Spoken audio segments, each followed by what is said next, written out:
Well,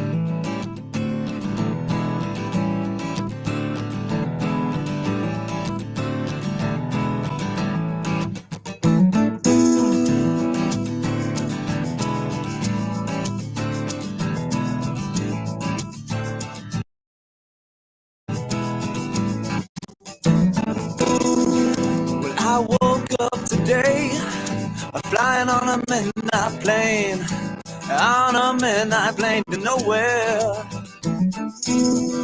Something in my mind tells me that I'm not fine, and something comes from nothing. Cause oceans collide and I'm stuck in another time zone far away from everything I know. But everybody needs love. It don't matter if you're black or white, Asian, Caucasian, we all got the same rights. Everybody needs love. It don't matter if you're here or there, if you're overseas, you still got the load to bear.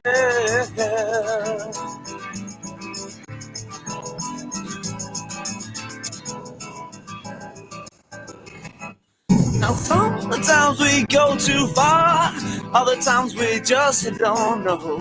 Maybe we don't need anybody, but you can tell from me that I need somebody to be with me sometimes.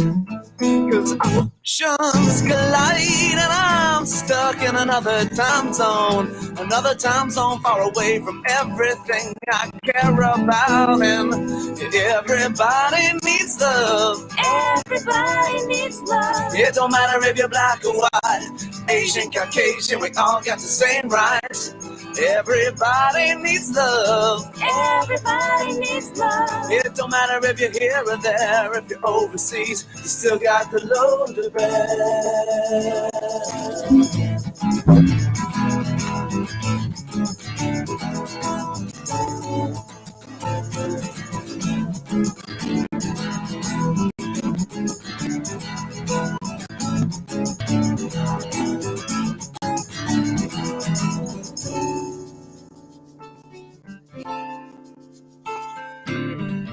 Everybody needs love. And it don't matter if you're black or white, if you're Asian, Caucasian, we all got the same rights. Everybody needs love.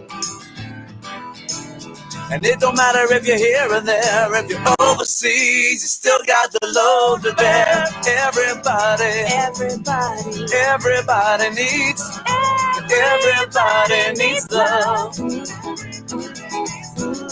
Everybody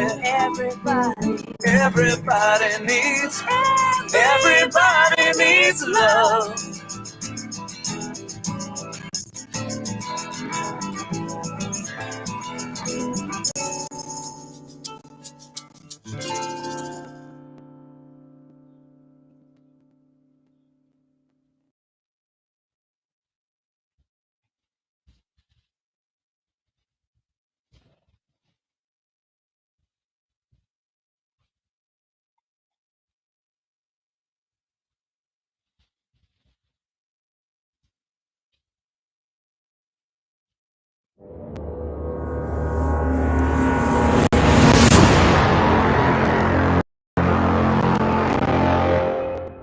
The light at the end of the tunnel, that beacon of common sense you see up ahead.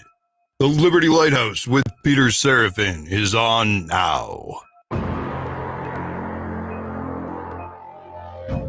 Welcome to Liberty Lighthouse, my fellow patriots and freedom fighters. Tonight, we have Senate candidate David Hsu from the Commonwealth of Pennsylvania taking your phone calls at 64 My Rights. That's 646-974-4487. Phone line is not open yet, but it will be in just a few minutes. Let's get through this intro stuff. It is the holiday season, and with the holiday season, we need your support. At Mojo 50 Radio, we are a listener-supported network. Everything we have and everything that we do for our listeners from the help of our listeners, and we're asking for your help. You go to mojo50.com. That's mojo50.com. Click that donate button. Donate $25 or more to Mojo 50 Radio, and you will get a lovely laser carved Mojo 50 Christmas ornament for 2021, made by Ron Phillips, executive producer of the Mojo 50 Radio Network, and his company Romika Designs. Laser cut, hand painted Mojo 50 Christmas ornament for your $25 donation. Our thank you gift for your $25 donation. And while you're doing your Christmas shopping, I have 2 books that I'd like to recommend. So simple, even a politician can understand. And Progress, really? Of course, those are my 2 books. They are $7.99, $8 or less. Audiobook and ebook are $2.99. Paperback is $7.99. You can find those and all of the other Liberty Lighthouse merchandise at liberty-lighthouse.com. And there is a holiday special going on through the end of 2021, 21% off in the Liberty Lighthouse store by using the promo code MOJO50. And while you're here, please like, subscribe, share, rate, review. Tell your friends that you're watching and listening to Peter Serafine in the Liberty Lighthouse. Next week, we've got Senate candidate Ron Johnson coming to the Liberty Lighthouse. And on December 9th, the following week, we have another Senate candidate, Martin Rosenfeld. So get your questions ready. Call 64 My Right, 646-974-4487 with your questions for Senate candidates. And with that, let's finish this intro stuff and bring in Mr. David Shue. A man, a legend, with a great beard. with the greatest beard in radio. This guy is the sweetest, nicest, most gentlest person you've ever met in your life. The man's really insightful and pretty freaking smart. With wit, sharp like safety scissors. I would walk over hot coals for this guy. Man with a golden voice behind the microphone. He's got a big, fat, juicy, beautiful brain. The Nostradamus of political prognostication. Your host, Peter Serafine. And Senate candidate David Shue. Welcome to the Liberty Lighthouse, Mr. Shue, and happy Thanksgiving. Hey, I should probably unmute you. There, try that again. Happy Thanksgiving, Peter. Glad to be here. I love your show. Thank you very much. I appreciate that. You, if I remember correctly, are a 30-year veteran of the United States military. Yes, 7 years active and 23 reserves. Yeah, better man than I. I hated the reserves, and as soon as my reserve time was up, I was done. I didn't like the switching back and forth from military life to civilian life. It's tough, but after 9/11, 2001, it was more like a full-time job, really. Yeah, I'm sure. Yeah. So I couldn't find a whole lot about you in my research for the show. I know you like motorcycles, and you have a very nice one with an American flag gas tank. Thank you. I know that you're a fan of AC/DC. Great band. Yes, very much. I saw them with Bon Scott and then Brian Johnson, too. Very nice. I have in my home, I have what we call the rock and roll bathroom. We have photographs of 30 or 40 rock stars, all of which are in bathrooms adorning our bathroom. And we have Bon Scott and Angus Young, but we do not have Brian Johnson. I'll have to look for one of him in a bathroom. Very nice. Anyway, you are not a politician. No, I've never run for anything. And my wife, Nancy, and I were talking last year, and I decided to try to, win this Senate seat. I know it's a guerrilla campaign, and it's hard to break in with the professional politicians, but we need a bunch of normal people like you and I in D.C. I'll tell you that we're in a bad, these are dark days. I don't think it's too late to turn this ship around, America, but we don't have a whole lot of time, I don't think. I would agree with you, and I like the fact that you're not a politician. That's those are my favorite kinds of politicians. So thank you for doing this. I know it's a difficult task, and you're in the Commonwealth of Pennsylvania, and you're going after Pat Toomey's seat.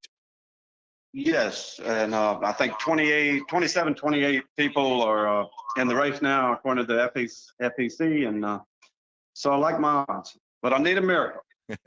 Well, there are a bunch of them. Apparently, that's the theme in Pennsylvania right now. Is every open seat has a bazillion people running for it. Now, are you trying to get into the Republican primary um, in March, I believe? Yes, in May, May. but it's weird, but and I think it's different in every state. But in the month of January, and anybody or myself would need 2,000 signatures to get on the May 2022 GOP ballot, primary ballot. That's just to get on the ballot, and then whoever wins that goes on to November next year. Okay.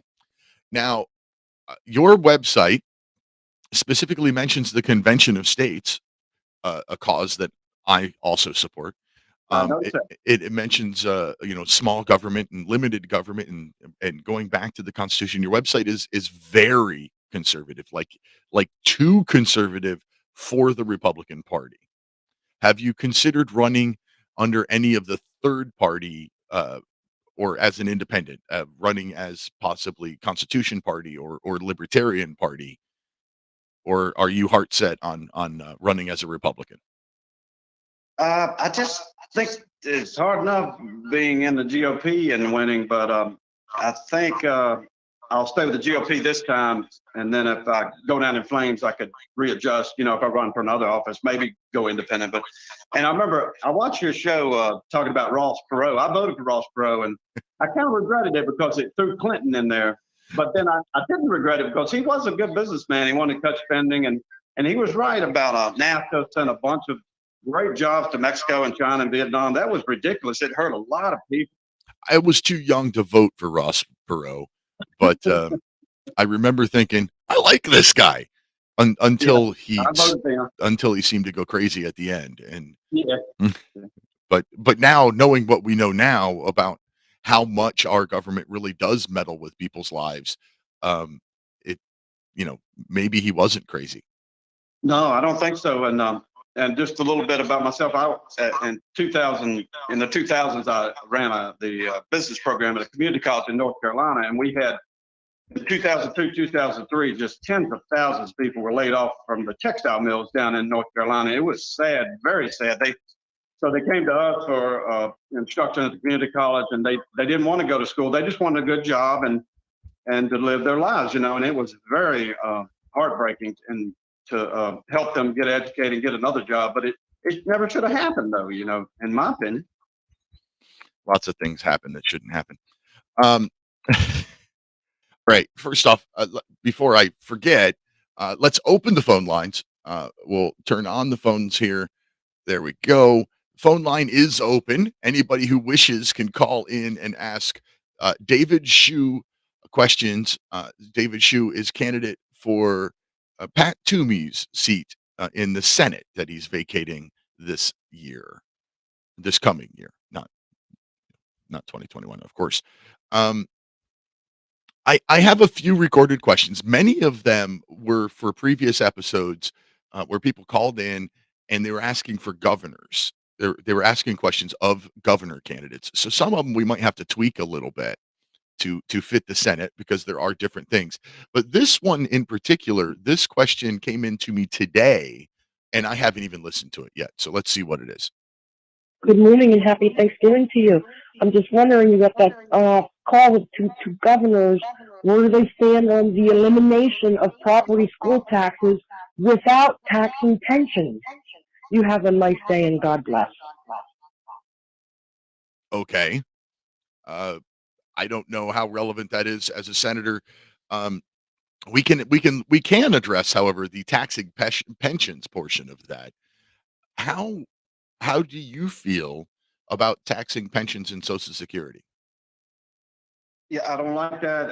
And if you talk to a typical politician, all they want to talk about is if we're going to raise this tax or that tax. And what I want to talk about is cutting spending. There's a lot of waste in Washington, D.C. even in the Pentagon, I worked at the Pentagon 3 years. A lot of unnecessary, highly paid union jobs, and you and I are paying for it. So I want to cut spending, and then we can cut, taxes. I agree. I completely agree. I think cutting spending is really the only way to go.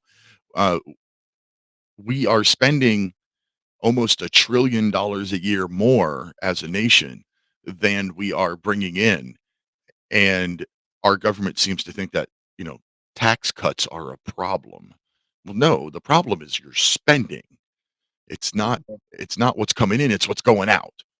Yes. And on the real estate tax, I was shocked. I'm from the South. I grew up in Virginia and Florida and North Carolina. So I moved to Pennsylvania. I was shocked how high the real estate tax is. So we need to cut that. But that's not my purview in the U.S. Senate. But it should be cut, and they should cut spending to do that. Well, I personally think that it should be unconstitutional, illegal to tax anything that I own. You can tax me when I purchase something. That makes sense. But if I already own something, why should I have to pay a tax on it? I agree. Yeah, the politicians are out of control. They're totally out of touch with the normal person. And if you think about a house, for example, I own my house. I still have a little bit of a mortgage, but I'll own it in a few years. Once I own it, do I really own it if the government can take it away from me because I didn't pay the taxes on it? Yeah, I agree. So maybe that is something that you could work on there in the Senate and try to make property tax illegal. Yeah.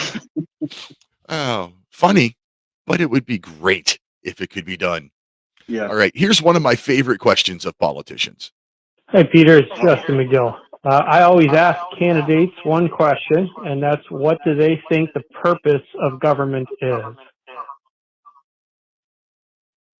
Yeah, good question. I would say just looking at reading the 30-page Constitution, it's very limited. I think our U.S. Constitution totally rejects socialism, communism, racism, even though we had slavery.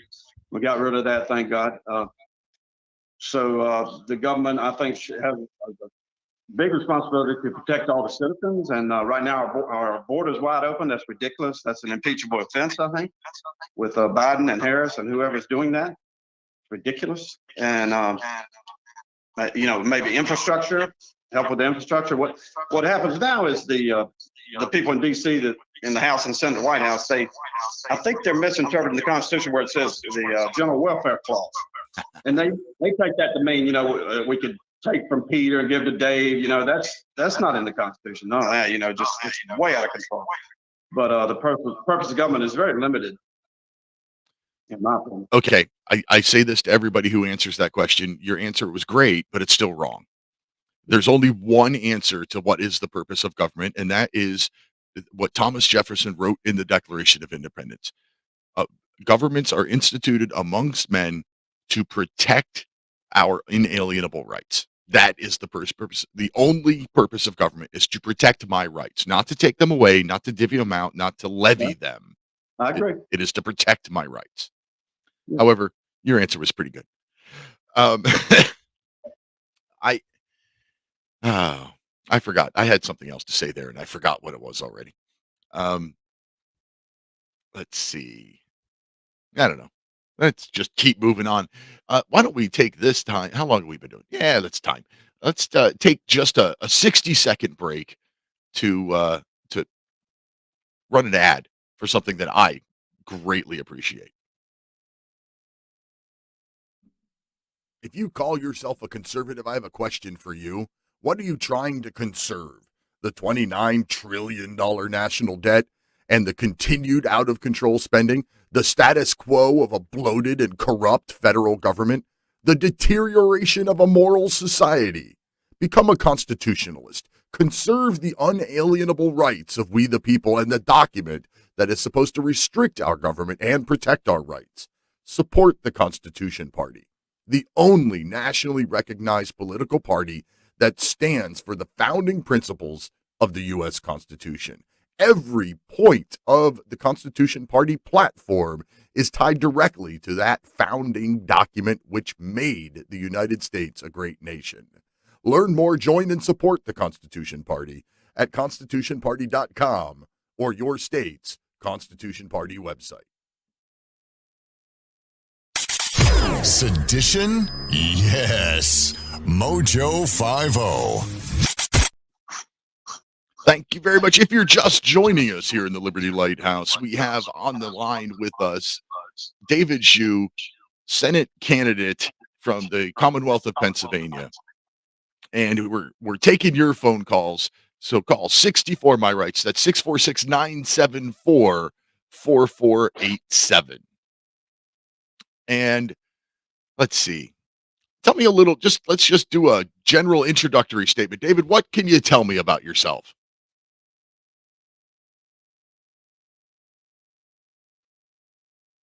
Oh, take the headphones out. I can't hear you anymore.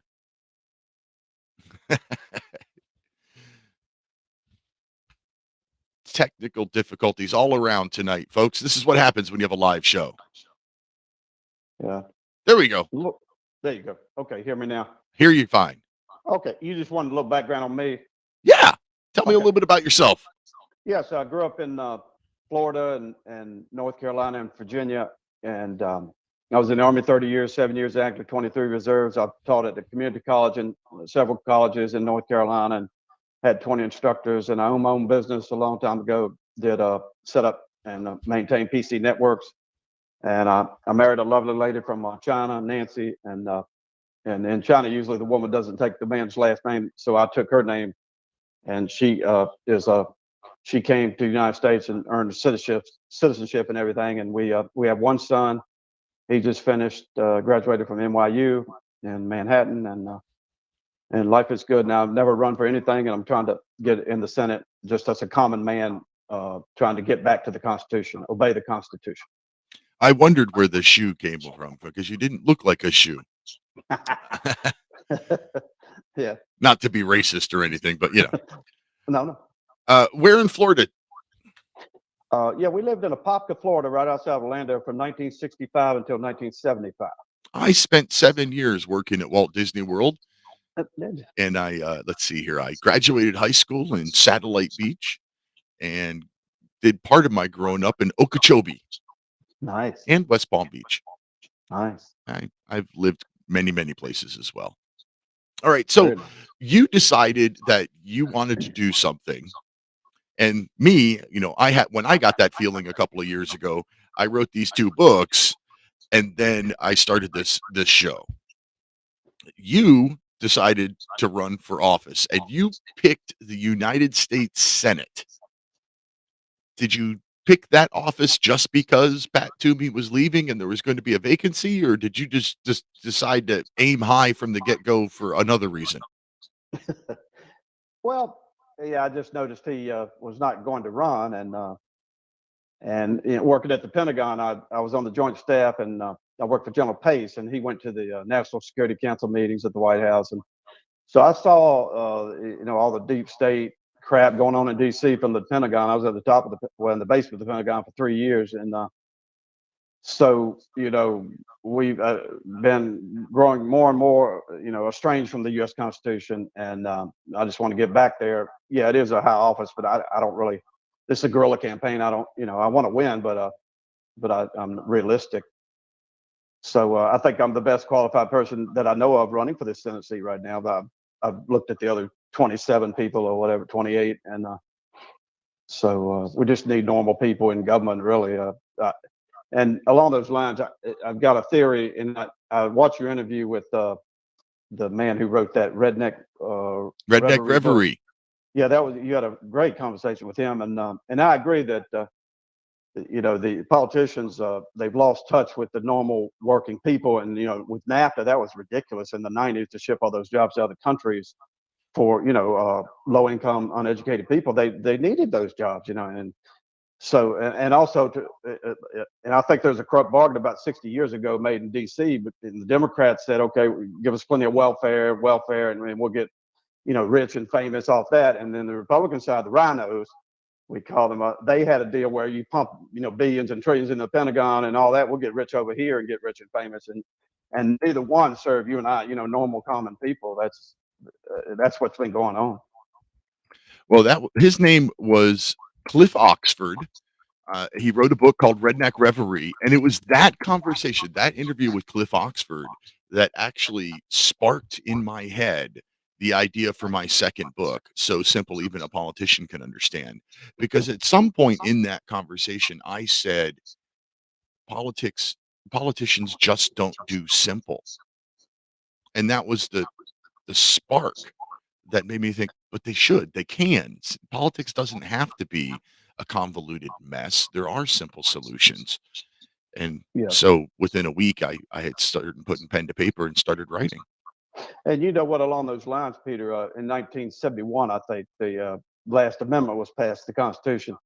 And from the day they proposed it to the day it was ratified, it was only 3 months. So when they want to do something, they could do something. You have normal people. If you get normal people like me in the Senate, the House, and White House, give us a couple months and we could turn this ship around the United States and get back to the Constitution. If we get enough of them. Yeah, I do have to correct you, though. The right. last amendment, the 27th Amendment to the Constitution, was passed in the early 1990s. Oh, that's right. That's right. And it was it was over 200 years old. It was almost our First Amendment. And right. And when it finally got picked up and passed in the 1990s, it was over 200 years old, which is pretty awesome. Yeah, you're right. I've got the Constitution, and the 26th Amendment is what I'm talking about, Right. passed in 1971 to let people 18 and older vote. It used to be 21 years old. Right. And I love the fact that you have a Constitution right there next to you. I also have one right next to me, especially when I'm doing the show here. I give them out everywhere I go. If anybody out there in radio land would like to contribute, it gets very expensive to hand out a Constitution everywhere I go. If you go to liberty-lighthouse.com, there's a donate button right there on the homepage. Hit donate, and I swear, I promise, I use that money to buy Constitutions that I give away. Let's see here. What's our next question? The healthcare system is obviously broken. What role do you think the government should play in healthcare? I would say with healthcare, we need more competition, and we need to break up a lot of these big businesses, and especially with Obamacare. Obamacare should have been, it's clearly unconstitutional in my opinion. They should have thrown it out. They had their chance, but I'd say to increase competition with healthcare and break up some of these huge healthcare companies, because once you have these huge conglomerates in the media, big tech or healthcare, wherever, they can, it hurts competition, and with consumers, competition is great for consumers in any field, any market, and that's what we need, I think. Not the government to be involved. I don't want the postal service selling me health insurance. Well, that actually brings up something that you said earlier that I meant to address and I forgot, and that was the general welfare clause. Both in the preamble and in Article 1, the U.S. Constitution mentions the general welfare. And our current government seems to have taken that general welfare to mean that anything for the common good is under their purview. And I disagree with that statement. And I'll explain why I disagree with that statement as soon as we come back from this 2-minute commercial break for the sponsors of Mojo 50 Radio. Be back in 2 minutes, my friends.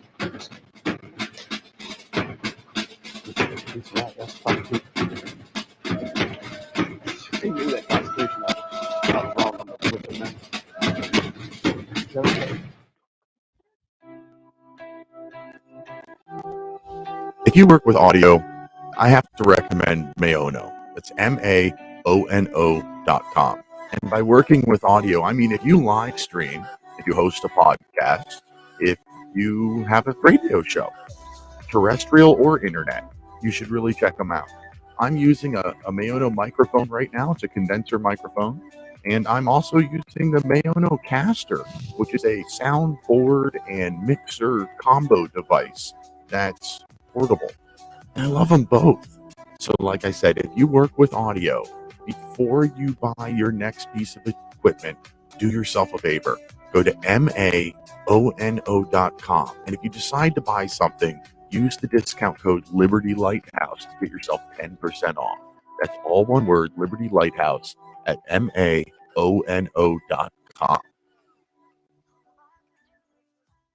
You never know what life is going to hand you. Could be civil unrest. It could be empty grocery store shelves because of supply chain disruptions. Maybe it's just a winter storm or a hurricane that keeps you from being able to get to the grocery store. So be prepared by going to preparewithmojo50.com and order yourself either a 4-week or a 3-month emergency food supply. A variety of food to support you and your family, freeze dried, vacuum sealed, delivered in a water resistant bucket with a shelf life of 25 years. No need to worry about that stuff going bad if you need it tomorrow or 25 years from now. You'll be prepared if you go to preparewithmojo50.com and order yourself your emergency food supply and all the other emergency supplies that you might need, like water filtration and emergency lighting at preparewithmojo50.com.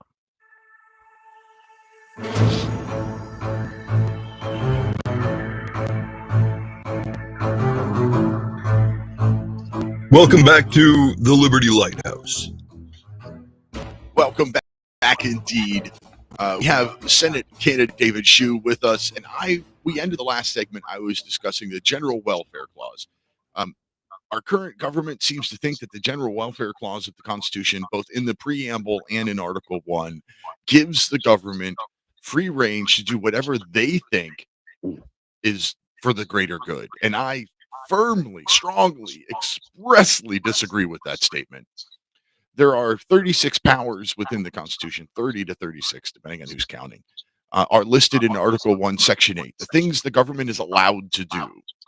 And the general welfare portion only applies to those 30 to 36 powers. And my ammunition, my reasoning for believing that is the ratification debates of the original 13 colonies when they ratified the U.S. Constitution.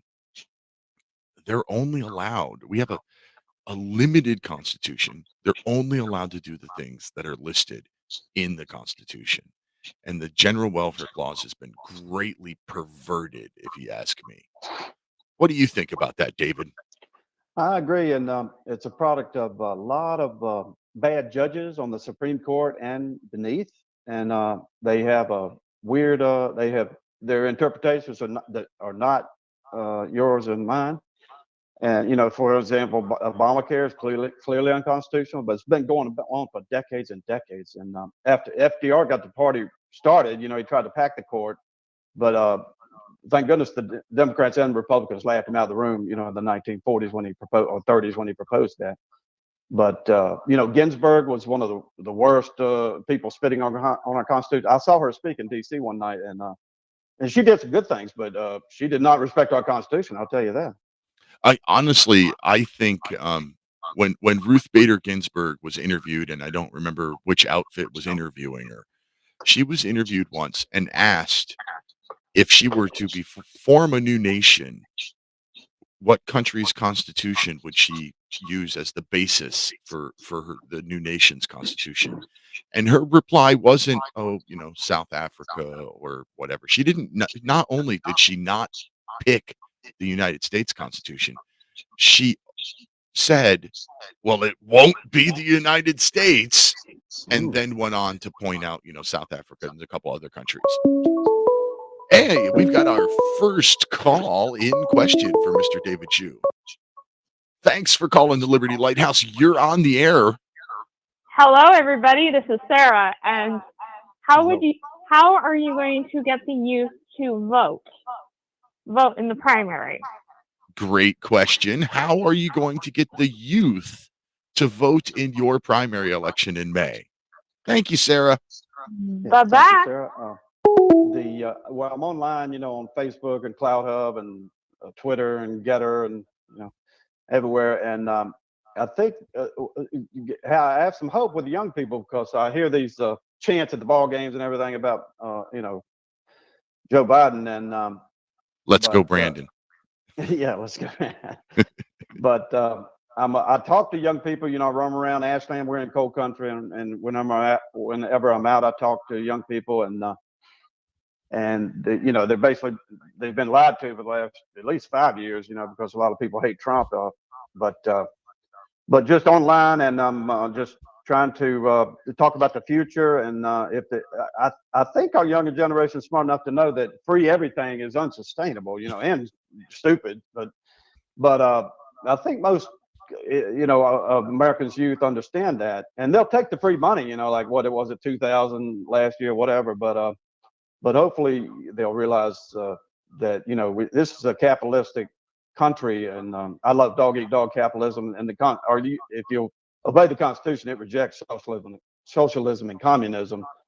And also, I would say I would propose that I don't know about from the Senate seat, but anyway, I think we need to require a history class or a U.S. history class or a class on the Constitution for every high school student and college student. Hillsdale College does that, but a lot of young people don't know what's in the Constitution. A lot of people in Congress don't either, but but those are I'm trying to get the youth vote that way, I guess. I agree that there should be a class on our Constitution in school, in public education, and that kind of leads me to one of the other questions that's been called in. This is from a high school student. As a high school student, I would like to know what role you think federal and state government should play in public school education. Yes, thank you for the question. The federal government has a very limited role in that, I think. In fact, there are a lot of unnecessary jobs in the Department of Education, and now they're pushing, critical race theory. That's racist, communist ideology, Marxism, whatever you want to call it, dividing everybody. But mostly education is a state and local function, I think, and thank goodness a lot of good parents are getting on these school boards, which there again, normal people work a job and save for retirements, raise their kids, and they don't worry about politicians and the government. But now we're in the dark days where we have to worry about the government. It's so big and abusive that we need to cut it back. And I don't think the federal government has much role to play in the education system at all, quite frankly. I agree. I think that the Federal Department of Education, as well as the Federal Department, the EPA, and most of our federal departments and agencies are unconstitutional and shouldn't exist at all. I agree. They are all things that should be handled at the state level, in my opinion. It would be great to have somebody in the Senate that felt that same way. Yes. If you look at the education system itself, if you look at that one simple example, we had the best education system in the world until the 1960s, I believe it was, when the Federal Education Department was created, and now we have slipped to the bottom of the list of Western civilized countries, where we have one of the worst education systems now. Yes. Terrible stuff. But you know what? It's Thanksgiving. I had my turkey dinner.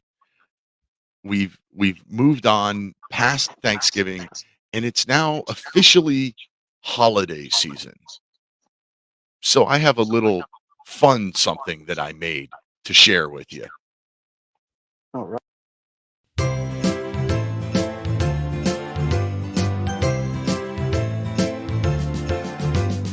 Wear that mask, get that jab, stay away from every friend that you have.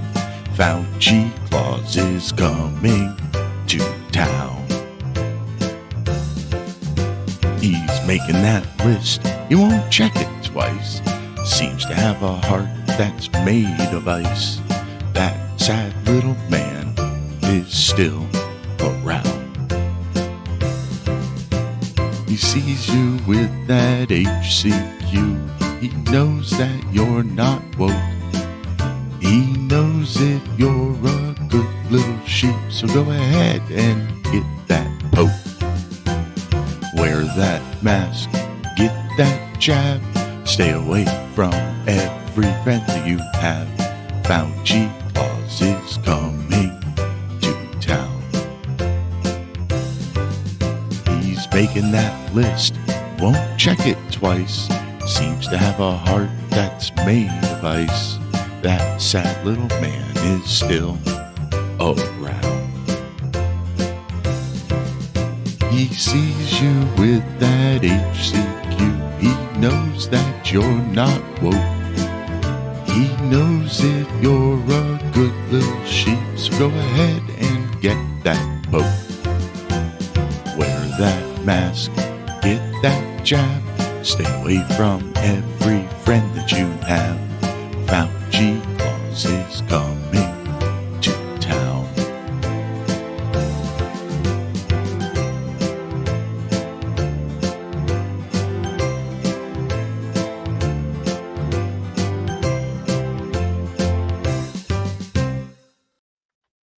How's that for a little Christmas cheer for you?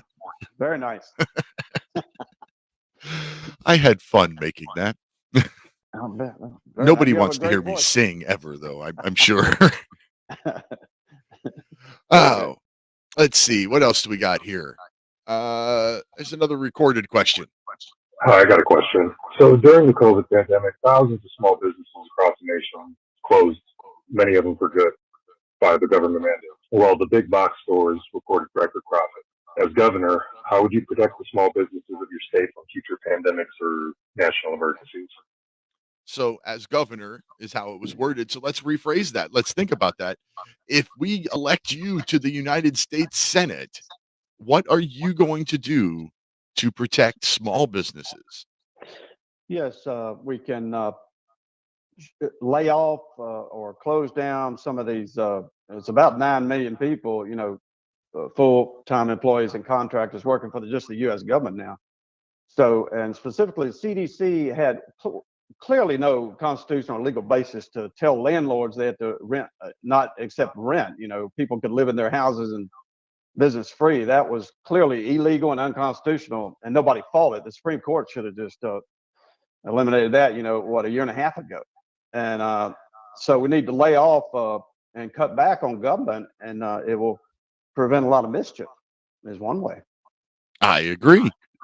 I think there's a whole lot of people and departments in our government that are just trying to keep busy. They're doing busy work to keep their department going and doing things that they have no business doing. I would agree. So, yeah, laying off some of the 9 million people that are employed by the federal government, either directly or indirectly, is a great start.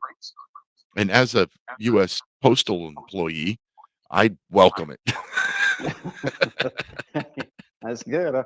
And along those lines, the judges, Trump appointed some great judges, and I know a lot of people hate him, but his policies and he did a fantastic job, especially with judges. And I think most judgeships can be occupied by Peter or myself. It doesn't have to be somebody with a law degree. We need common sense, as Peter always says. We need a lot of common sense in federal government right now because it is sorely lacking, and that's all the way up to the Supreme Court. You're right. Most judge offices don't require that you be an attorney in order to hold the office. Most of the elected ones, in particular, and I don't. I think sometimes the law degree gets in the way. Just like our federal government, the U.S. Constitution the original Constitution was only 4,500 words, but yet the version that they use in D.C. is thousands of pages long because it includes every court case and precedents in court cases. Those are specific. Those deal with that one issue. They don't necessarily translate to every issue. And common sense would go a long way. And we could, in the U.S. Senate, we could pass some laws to change the jurisdiction of some courts, or create courts, or get rid of some courts, like the FISA court. That was, there's been a lot of mischief there, spying on the Trump campaign and the presidency. That's a lot of people, I think, should be punished for that. And so we need good judges, outsiders. Yeah, there's been way too much overreach in so many different things. And the spying on the presidential campaign, just weaponizing the federal departments at all, taking, like you had mentioned earlier, the CDC doing an eviction moratorium. They have no jurisdiction there. And the president came out and said that. He said, all of my constitutional scholars say that I can't do this, but I'm going to do it anyway. That's clearly an impeachable offense. I agree, and talking about the election, there was a lot of cheating in the election last year, in my opinion. I'm not an insider, but the U.S. Supreme Court and the Pennsylvania Supreme Court should have struck down immediately. Like counting ballots after the election day. I think that's illegal according to the Pennsylvania Constitution. And the legislatures control the election process, not the executive branch like Governor Wolf and Fetterman.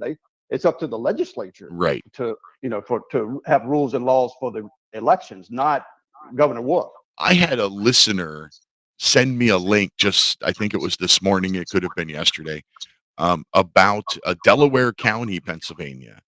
And it was a pretty scathing expose on some of the shadiness that went on there. I saw a video of some of that. Yeah. Well, I have a question that I came up with, and it's very relevant today. And it's about criminal justice reform. I mean, right now, criminal justice reform is a big push. So how do you balance the idea that the progressives are pushing to eliminate cash bail and let everybody out of federal prisons and basically just abolish the entire prison system with, what happened in Wisconsin a couple of days ago, where a guy got out on bail for $1,000 and then goes and murders 6 people with a car? Like, where's the balance? There is injustice in the justice system. I don't think anybody would argue otherwise. There is an unbalance. Something isn't right.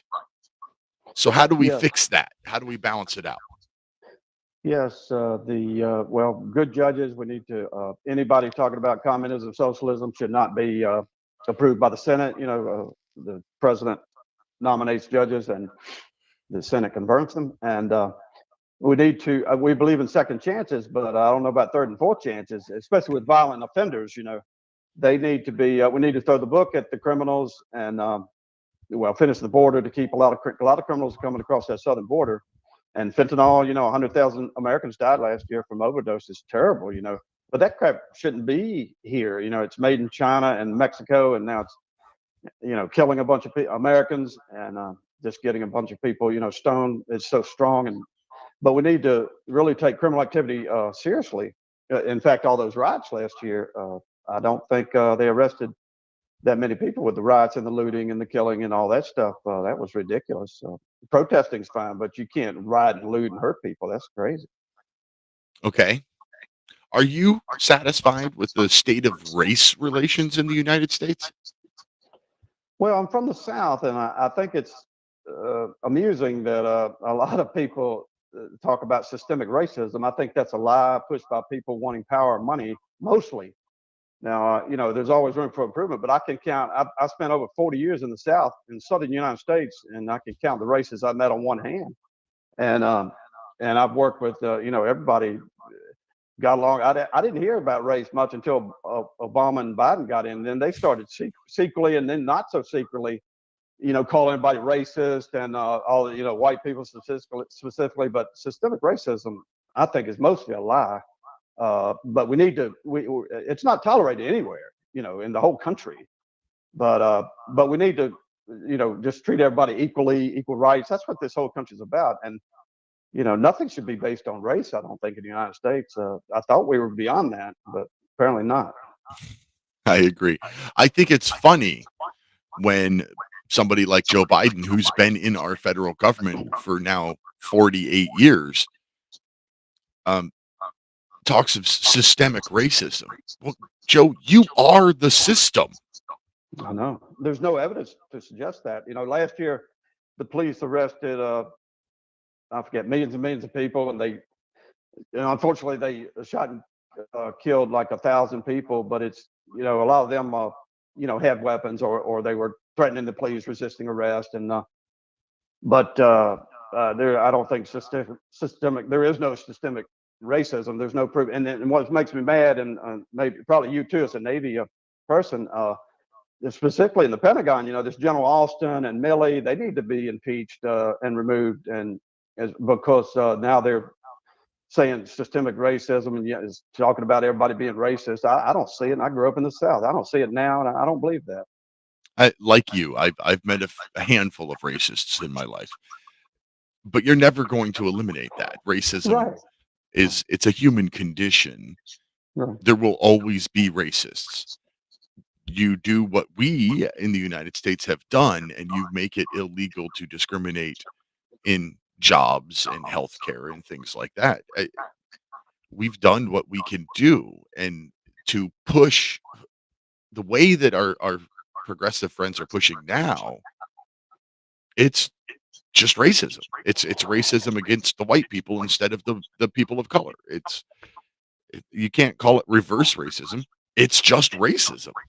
I know it, and I really believe America is a meritocracy. Everything should be based on merit, hiring, Absolutely. promotion, everything.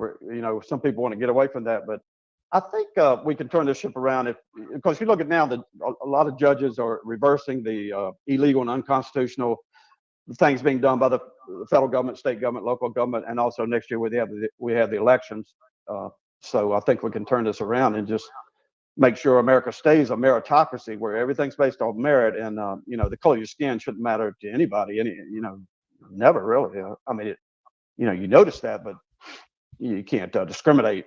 It's not accepted anywhere in America. I know that. I agree. Absolutely agree. Based on merit. I gave an example last week in the show. I think it was last week. It could have been 2 weeks ago. I don't know. About socialism in a school classroom. If you socialize a school classroom and you average everybody's grade, so everybody gets a B the first time there's a test. Well, the people that always get an A are going to be upset because they can't possibly get an A. And the people that never study or do any of the work are going to be thrilled that they got a B. But the next time there's a quiz or a test or anything like that, the class, everybody's going to study less because why? I'm going to get whatever average grade. I'm not going to get my own grade, so why bother? And socialism, the moral of the story, socialism does not raise the bottom up. It pulls the top down. And American ingenuity and American inventiveness and American pride and stick-to-itiveness and all of those kinds of things come from our individuality. They come from the freedom afforded to us by our form of government. And changing our form of government will change all of that. And that's a terrible, terrible thing. If you're just joining us, we're talking with David Hsu, Senate candidate from the great Commonwealth of Pennsylvania. David Hsu, where can we find you online? Before we run out of time, before I forget, tell the people how they can find David Hsu and support the David Hsu campaign. Yes, please show your support for us and my ideas at davidhsuforsenate.com. And I'm on all the social media, and I just need people to follow me. And I need 2,000 signatures in January, just that 1 month, to get on the primary ballot. And then even if you sign for me, I'll get some forms next month. Even if you sign for me to get on the ballot, you don't have to vote for me, but I would appreciate any support now, just to at least move the conversation to the right a little bit, because we do have 28 people trying to get this Senate seat. And I've never run for any office, but I figured I would try. All right. So you need 2,000 signatures during the month of January in the state of Pennsylvania in order to get on the Republican primary ballot in May. Yes. Okay. So if you live in Pennsylvania and you like what Mr. David Hsu has said thus far, why don't you sign his petition to get him on the ballot? More people on the ballot can't be a bad thing, right? That's right. More choice. We have a few minutes left, folks. If you'd like to call in a question for Mr. David Hsu, the phone number is 64, my right, 646-974-4487. And I'm trying to think of which ones of these questions we've done or not done. Now, let's try this one. Hi, Peter. It's Timeless. And I'd like to know if Mr. Mon, what he thinks about the election fraud and what he is doing to fix 2020 before his own election gets corrupted in the same way. Well, that question was for Jason Mon, who is a governor candidate in Pennsylvania. But same question to you, sir. How do you feel about election fraud, and what can we do to stop it? I think a lot of fraud occurred last year, and also there's two in the Senate races in Georgia in January. So I believe in voter ID and showing an ID. I believe in one day of voting, not months or weeks. And I don't believe in mail-in ballots. I think a lot of them don't even have a serial number. So there was a lot of cheating went on, I think, quite frankly, last year. And I'm no insider, but we need to rectify that. And we need more volunteers, I guess, to watch the poll stations from Democrats and Republicans to keep so people will trust the elections. And January 6th was terrible. They shouldn't have gone in the Capitol, but those people were just so upset with all the cheating and everything. And the proof is slowly coming out, or it's been out a while. Mike Lindell does a good job on that at frankspeech.com. He's uncovered a lot of fraud, but the judges won't look at it. Even the U.S. Supreme Court, several states brought a case, and the U.S. Supreme Court wouldn't even hear that. They wouldn't hear, the stuff from Trump. I don't understand that. They should have at least looked at it. Or the House of Representatives could have decided decide if the states had it much fraud or whatever in the Electoral College. The House of Representatives decided that in 1825 and elected John Quincy Adams over Andrew Jackson. Then Jackson beat him later on and became president. But so the U.S. House didn't do their job with election fraud in January or December, and also the U.S. Supreme Court didn't do their job to look at it to see if the election was if Biden really did win. I don't think he won, but that's just my opinion. I ignore all of the conspiracy theories, ignore all of the other stuff. Just look at how many people Trump was pulling into rallies versus how many people Biden pulled into rallies. I find it really hard to believe that Biden won myself. But if the people of Pennsylvania put you in to that Senate seat, what can you do about it? How can you, as a senator, help secure the election system, the election integrity? Well, we can vote for voter ID and try to tighten down on some of the procedures. But a lot of that, is up to the state legislators. They rule the elections, and so in the state Supreme Courts and the U.S. Supreme Court, like I said, judges are very important at every level in dealing with some of this stuff. Because it was bad before, but now you've got people in the White House actually lying on international TV. It's gotten much worse since Biden got in there, and I'll mention that because the judges should strike down some of this stuff, illegal stuff like CDC, making people keep renters rent free and stuff like that. That should be smacked down immediately. But justice delayed is not justice served. So we need to make sure we have conservative outsider judges who believe in the Constitution and protect all our rights. Because like you said, our rights are from God. They're not from any government, in D.C. or anywhere. This is America. We got a 30-page Constitution. A lot of people ignore that. That's a problem. All right. Pardon me. I don't know. Like, I am personally getting to the point where I question whether or not we can restrain. Can we pull in the unrestricted, ridiculous power that we have allowed our federal government to have for so long? But hopefully with candidates like you, candidates who believe in the Constitution, that we get enough of you people in office, we can make a change and get back to the constitutional form of government. That's all the time we have for tonight. So David Shoe for Senate.com. That's DAVIDXUFORSENATE.com. Until next week, protect your liberties. Once they're gone, there's no getting them back. God bless America.